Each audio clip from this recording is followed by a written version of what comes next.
Hey, podcasters, welcome to the Headliner Discovery and Marketing Podcast. Today, we're going to be doing a re-release of an older episode. Please note that some statistics and facts may be slightly out of date. For the most up-to-date information, we encourage you to check out the Headliner blog by visiting headliner.app/blog. As always, thank you so much for listening and happy podcasting.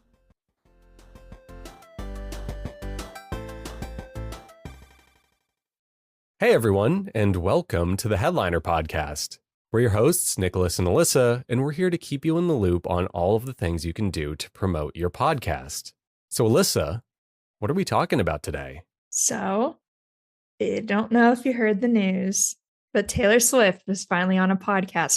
But how is this relevant to our podcast, you asked? So glad you asked. Other than making me feel just absolutely decrepit. Yeah. Exactly. Today, we're going to be talking about the power of guests and more specifically, how having guests can help grow your show. Okay. Very cool. Very timely episode. You were so psyched to do this, and let's hear it. I was. I scrapped your actual script that you had. And I said, nope, we're doing I this was one. Proactive. I was in the middle of writing a script. There was research happening somewhere. No. And then you were just like, no, Taylor Swift announced an album. And I'm like, okay, yeah, that's fine. And I just killed it. Anyways, so having a guest, it can really impact your show. So, of course, I brought up the whole Taylor Swift thing. I'll just read off a couple of quick stats about Taylor Swift and her impact on podcast. Taylor Swift was on the New Heights podcast Wednesday? Yeah. Today's Friday. It was on Wednesday, August 13th.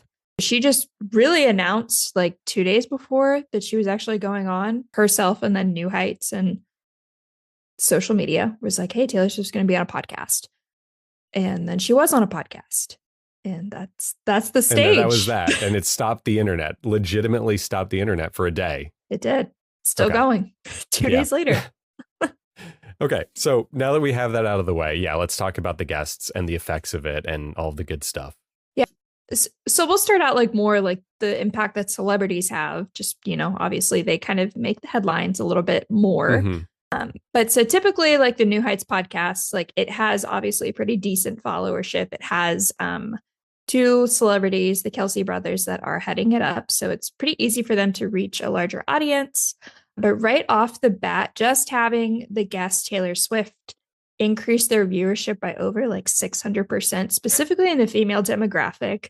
So kind of crazy to jump off right there. It's speculated that they're going to be breaking records. They did break records for having the largest live audience of a podcast, kind of tuning in, streaming it via YouTube. So according to the Daily Beast, 1.3 million people were watching live on YouTube during the first hour on Wednesday's show. For context, that's nearly double the number of people that watched Trump's appearance on the Joe Rogan Experience last October.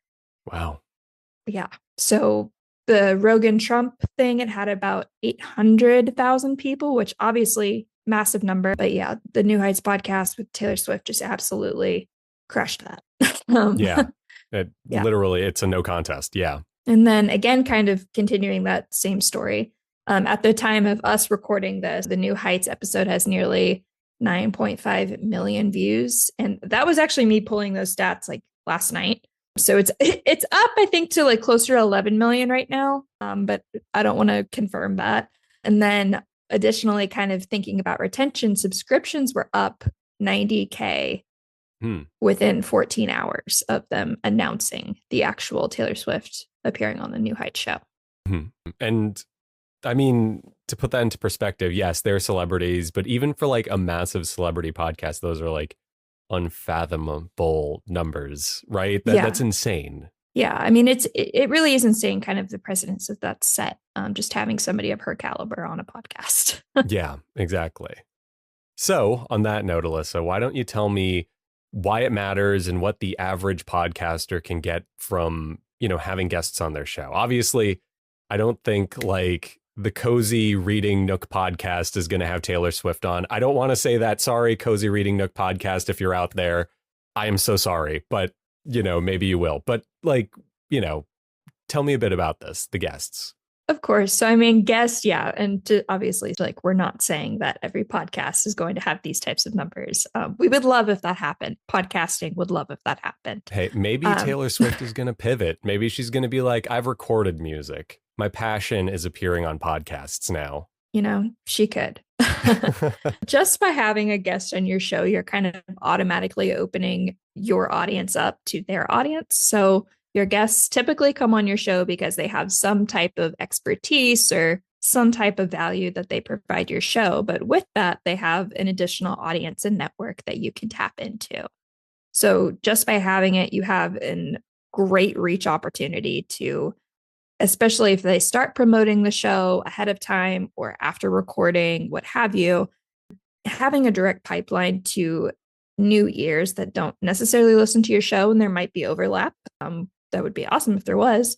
But ideally, you're kind of reaching people that have never even heard about your show. And now they're seeing somebody that they know, they trust on it. So they're actually more likely to listen. And then the path to long-term listenership and ultimately like the conversion to listenership, which is really hard on social media, is a lot stronger. Yeah, that makes perfect sense to me. And we can see this in even like the Taylor Swift appearance you were talking about. There was like a huge boom in their listenership among women. A bunch of women who maybe don't listen to podcasts, certainly not that show, tuned in. And if even 2% of them stick around for the next episode, in that case, that is thousands of people. Now, we're not going to see that on the same scale for you, but if you have a podcast and you're trying to grow your audience, it does help to cast that wider net. I'm going to use movie podcasts because that's kind of my gimmick. If you're a horror movie podcast and you only do like 80s slasher movies, and then there's another podcast with a slightly larger audience that only does 2000s slasher movies, cutting it down the middle and doing a 90s one allows both of your audiences to commingle and interact with each other. And hey, 80s slashers and 2000 slashers are just similar enough that people might cross over. And then kind of in the true fashion of the show, I have a stat. Oh yeah, let's hear it. So Save guess, me, please.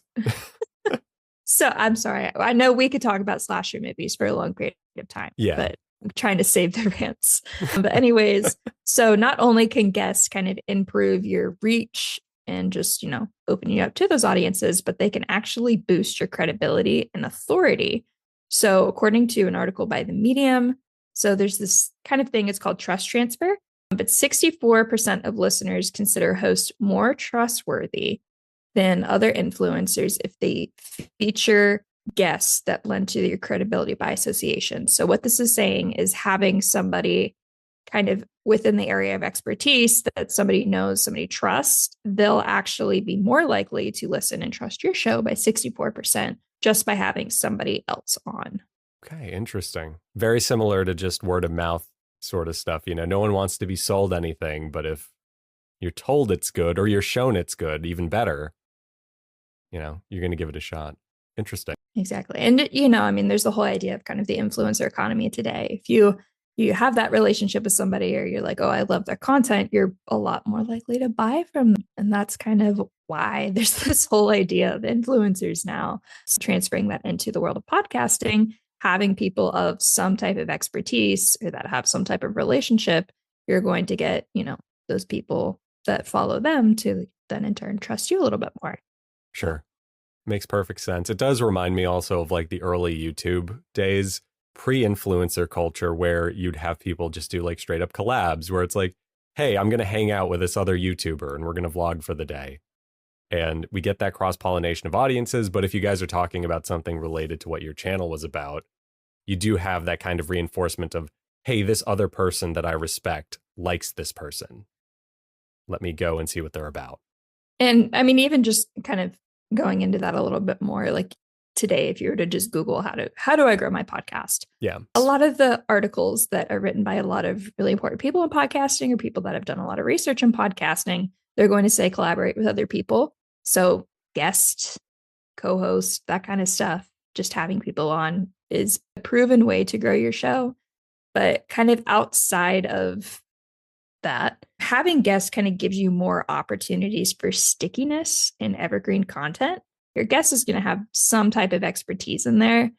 So you'll kind of be able to repurpose that continuously and just kind of Mm-hmm. go back to that episode and reference it. So you'll have kind of the ability to continuously reclip it, post it. If you have additional content streams, like you have a blog or something, you have the ability to backlink to that episode, which if you're a nerd like me, you think about SEO and that kind of stuff. Backlinking, it just kind of helps layer different sources, which makes it a little bit stronger of a content piece. And then Mm-hmm. you get, cross pollination again. People are like reading your blog, they click on the link, they go to the podcast, they listen. Now they're like, oh my gosh, this person has a podcast too. That's amazing.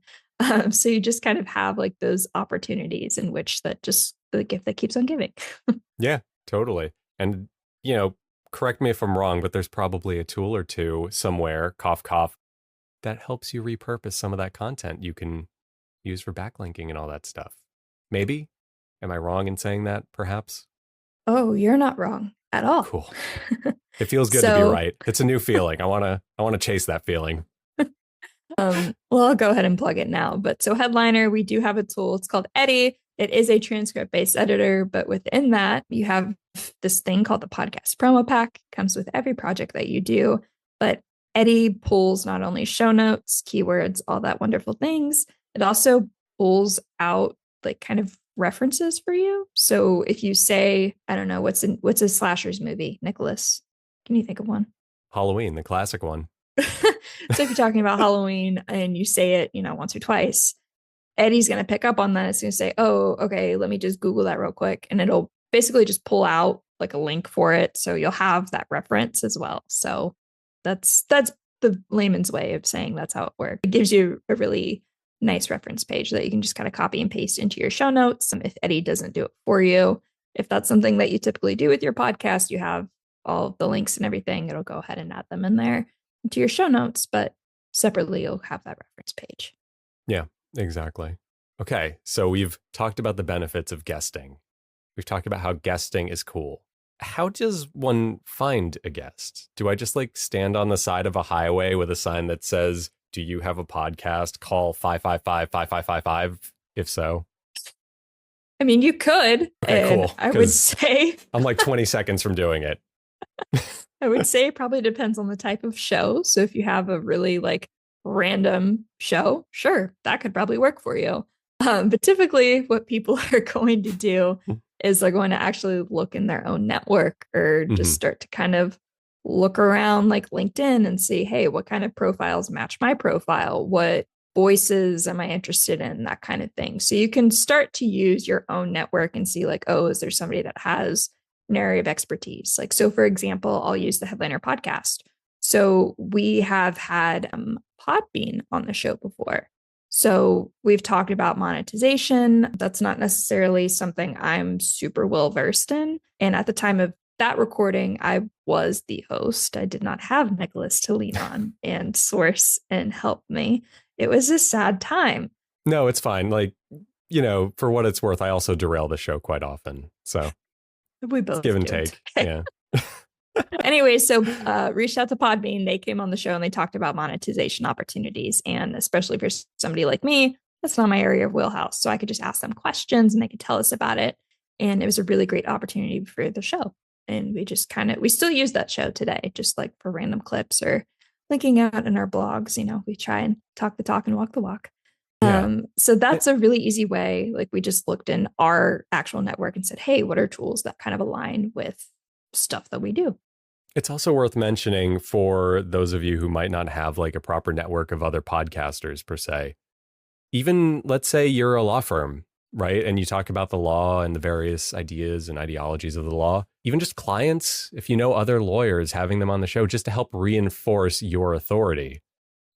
Growth isn't this linear thing where it's like, I only want to have guests if I want to get more listeners. Sometimes you also just want to reinforce to your establishing base, like, hey, I know my stuff, guys. Another thing that you can do, we talked about the influencer economy. It's kind of hard to ignore the power of the influencer.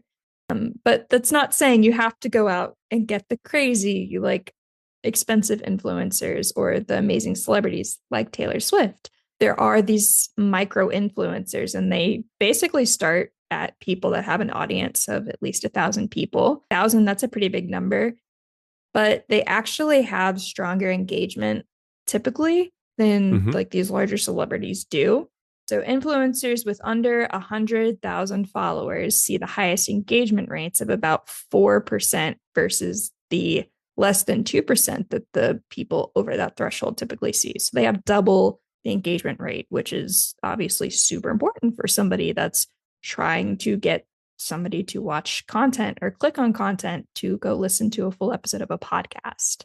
Hmm. Um, Again, that path to conversion of actual listenership is a lot stronger if you have kind of these like micro influencer type people on the show.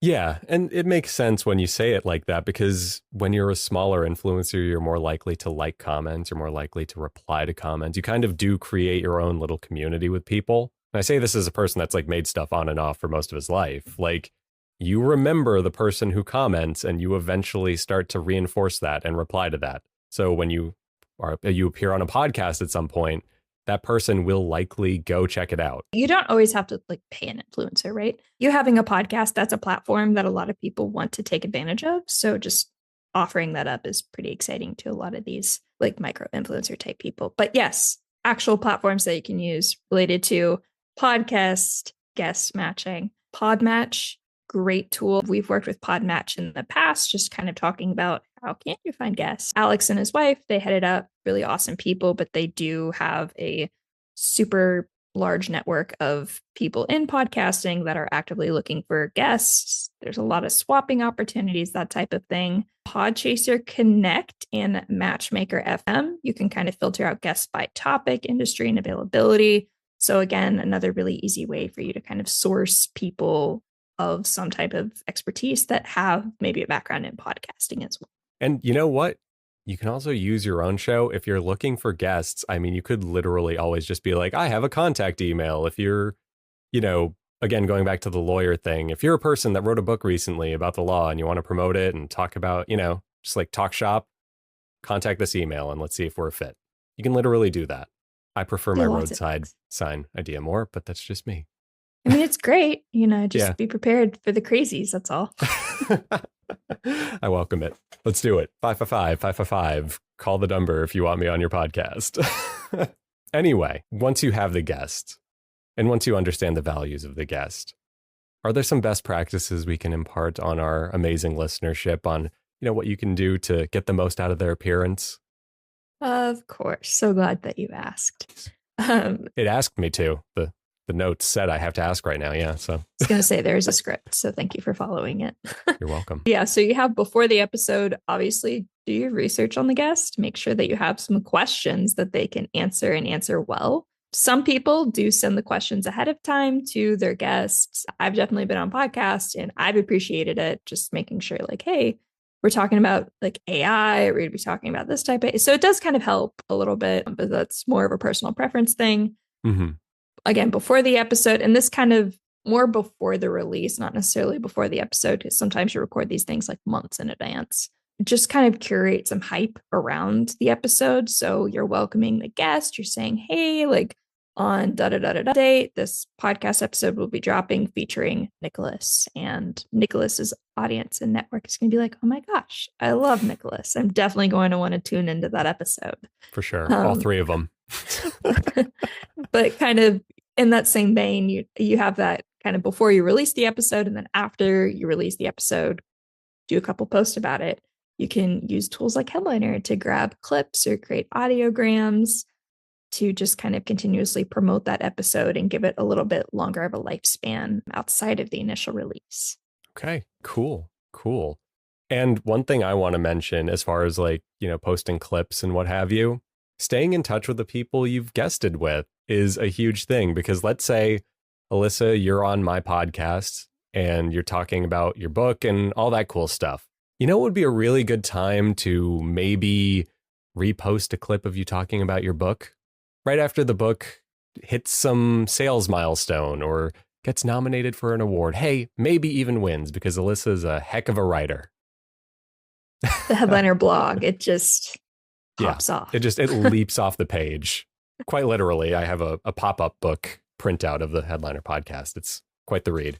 Anyway, just open it and a wave form comes out. No, but, stuff like that, staying in touch with them, knowing that if they're about to renew their marketing efforts for the book they came on to promote or something, saying like, hey, maybe I'll repost this. If you want to repost this, here's a copy of it.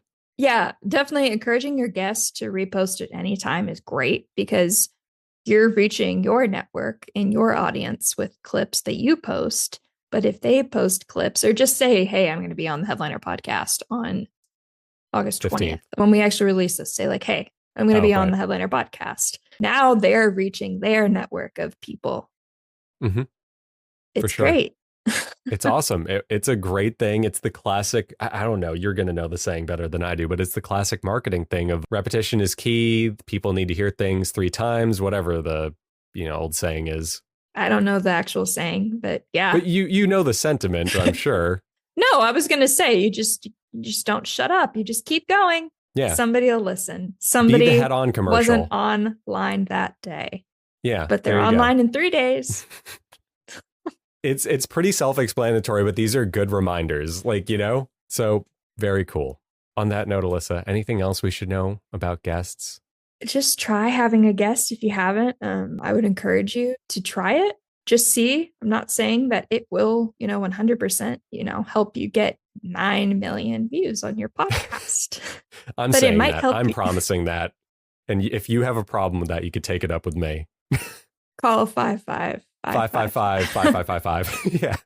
Or just look on like the side of Route 46. I'll be the guy standing there with a sign. On that note, Anyways, thank you to everyone for listening and tolerating me today. Alyssa, you gave some really great information. And on that note, I feel like we need to have a guest on our podcast at some point. But who knows? Maybe we just were that good. Maybe we don't need Taylor Swift. Anyway, thank you to everyone for listening, and we'll catch you on the very next episode.